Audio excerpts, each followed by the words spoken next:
결국에는 이제 보이는 것도 중요하고 또 남한도 협상에서 압박을 해야 되고 네. 북한의 고민이 많겠습니다. 저는 무엇보다도 그 북한이 그 대남 정세를 오판한 것이 지금 현재 북한이 코너로 몰린 가장 큰 원인이라고 봅니다. 예. 무엇보다 한국의 그 정부가 과거에 그 2010년 그 연평도 포격 때처럼 그때 확전을 자제하라는 청와대의 메시지가 물론 잘못 나간 메시지입니다만 그것이 결국은 어떤 부자 몸조심이라 그래가지고 전면전을 회피하려고 하는 이런 어떤 소극적 대응에 그칠 것이다. 예. 라고 하는 것이 이번에 지뢰 도발과 연이은 포격 도발의 어떤 첫 번째 오판이고요. 두 번째는 우리 정치권에 특히 야당이 어떤 북한에 대한 도발을 적극적으로 규탄하고 나올 거리라는 것은 아마 예상하지 못했던 이런 것이 또한 두 번째 오판이고 가장 큰 오판은 한국의 국민들이 과거에 그 천안함 연평도 때처럼 그 전쟁 날 것을 두려워하거나 때문에 원인을 적극적으로 규명해서 북한의 얼토당토하는 주장에 대해서는 단호히 맞서는 말하자면 남남 갈등의 여지가 없는 이러한 상황을 예상하지 못했을 것이다. 그렇죠. 예, 이번에는 확실히 다르더라고요. 그렇습니다. 전쟁의 위협이 있으면 특히 20, 30대 젊은 층에서 과거에 한때 일부에서 있었던 것처럼 엄마 전쟁 날까 무섭다라고 일부 병사가 예. 그 집에 전화를 걸었다는 이런 얘기처럼 어떤 그 정부의 적극 대응을 어떤 자제시켜달라는 이런 요구가 남쪽 내부에서 나올 줄 알았는데 당연히 남남 갈등이 일어날 줄 알았는데 지금은 우리 국민들이 지금 몇 번의 눈으로 당한 것 때문에 특히 젊은 세대에서부터 강하게 대응해야 한다. 예. 이런 것이 한 목소리 나오기 때문에 지금 북한은 아까 그 열병식으로 위용을 가하기도 전에 지금 당장에 지금 이 국면을 어떻게 빠져나갈까를 궁리해야 되는 이런 상황에 몰린 거라고 봅니다. 예, 그렇군요. 자, 그러면 정말 야당이 계속 이렇게 북한을 압박하면서 우리 국민이 하나로 뭉치는데 힘을 보탤 수 있을지 없을지 이게 바로 중요한 관심 포인트입니다. 오늘 야당에서 이런저런 이야기들이 쏟아져 나왔는데 문재인 대표 그리고 북한에 정통한 박지원 의원 오늘 어떤 얘기를 했을까요? 직접 한번 들어보시겠습니다. 북한은 이번 상황을 조성한 책임을 인정하고 재발 방지를 약속해야 합니다. 우리 대표단도 필요하면 확성기 중단 등 유연한 대응에 인색하지 않아야 합니다. 김정은을 비하할 필요도 없고 뭐할 필요도 없습니다. 이번 회담을 계기로 해서 근본적인 문제를 해결할 수 있는 출구 전략에 포인트를 맞춰야지 무엇을 사과하고 무슨 조치를 하고 한다고 하는 것은 굉장히 어려워지는 겁니다. 전 차장. 네. 저 두 이야기는 조금 지금까지 나왔던 건 결이 다르지 않느냐 이렇게 생각이 좀 되는데 네. 특히 뒷부분에 박지원 의원의 경우에는 뭐 사과에 대해서 굳이 필요가 없다는 투로 지금 얘기하는 거로 들립니다. 사실 뭐 출구 전략을 얘기했는데 박지원 의원이 지금 우리 군 장병 2명이 발목을 잃었지 않습니까? 예. 많은 분들이 지금 걱정을 하고 있고 여기에서 지금 출구 전략을 운운한다는 것 자체가 좀 넌센스인 것 같고요. 신중하지 못했던 발언인 것 같고 박지원 의원의 발언은 이런 겁니다.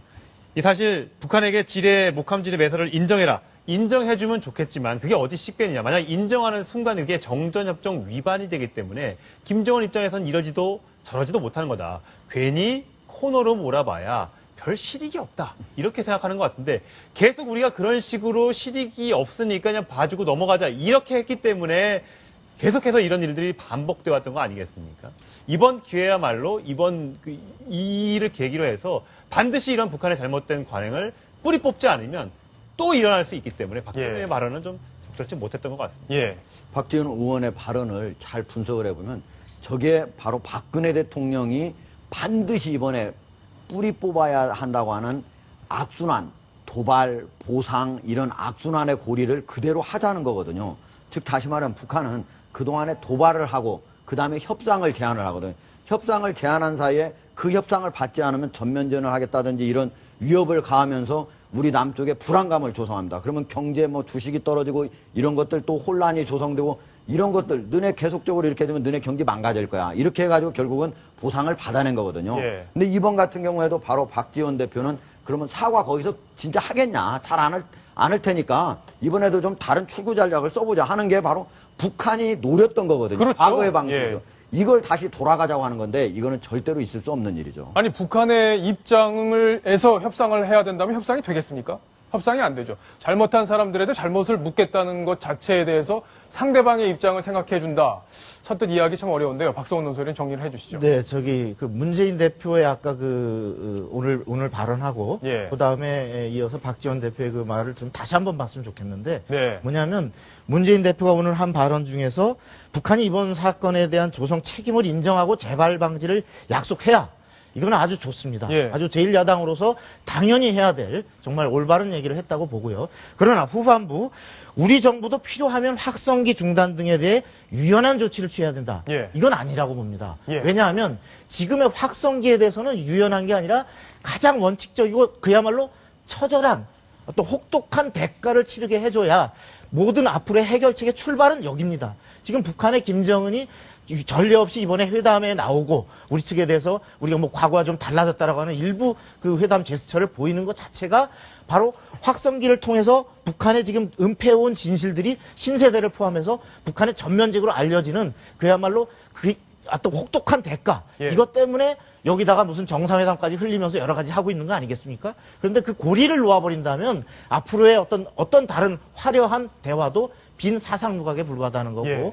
두 번째로는 그 박지원 의원이 아까 특히 얘기한 그 출구 전략을 마련해야지 입구 전략에 입구를 갖고 붙들고 있을 때가 아니다. 예. 이 말이야말로 가장 김정은이 원하는 다시 말해서 지금의 사과나 어떤 책임 추궁, 사실 인정이나 이 부분은 제껴놓고 앞으로의 화려한 남북 관계의 미래를 정상회담이나 이렇게 얘기해서 과거 그 김대중 대통령, 노무현 대통령 두 차례 정상회담을 했지만 결국은 바로 이러한 북한의 도발에 대한 구체적이고 현실적인 책임 추궁과 사실 인정, 재발 방지 이 부분이 없었기 때문에 결국 빈틈 위에 지어진 화려한 에펠탑이었다. 예. 이렇게 결국 드러나고 있는 거죠. 예. 예.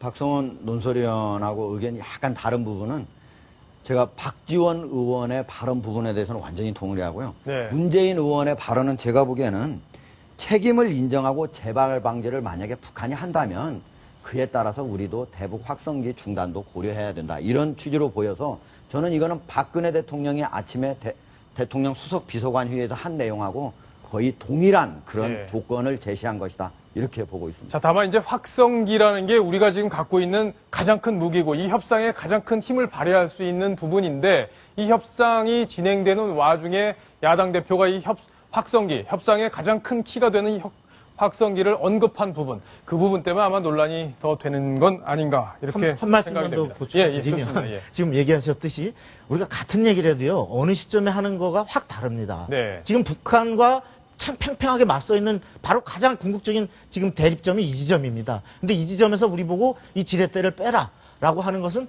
그것을 양보하고 북한에 대해서 얻는 그 사과라는 수준이 안 봐도 그건 비디오입니다. 예. 주체도 불분명하고 그다음 과거 했던 것처럼 아마 유감인데 이런 일이 다시 없도록 하자. 이런 수순으로 갈 수밖에 없는 얘기를 현재의 국면에서 제1야당 대표가 꺼낸다는 것은 우리의 협상력을 스스로가 떨어뜨리는 길이고요. 예. 또 하나는 우리가 지난번에 대화하자는 대로 지금 우리가 얘기한 대로 가고 있다라고 지금 야당에서 지금 평가가 나오고 있는데 전혀 그렇지 않은 것이 그 소리가 아주 극소수에 그쳤고 국민 절대 다수는 원칙적으로 강하게 대응하라라는 그런 지지와 단합된 힘이 있었기 때문에 그나마 대화가 여기까지 끌어져 나오고 있는 것인데 예. 원인과 결과를 혼동해서 어떤 본인들에게 유리한 대로 얘기를 하면 상황을 오판할 수 있다. 예. 이런 생각이 듭니다. 알겠습니다. 자, 천상철 차장과 좀 자랑스러운 얘기를 좀 해봐야겠습니다. 우리 군인들, 우리 젊은이들이 나 전역 안 하고 북한이 쳐들어오면 나 싸우겠다. 이렇게 이야기하고 있는 사람들이 많다고. 오늘 대통령도 얘기를 했죠? 네, 그렇습니다. 이게 참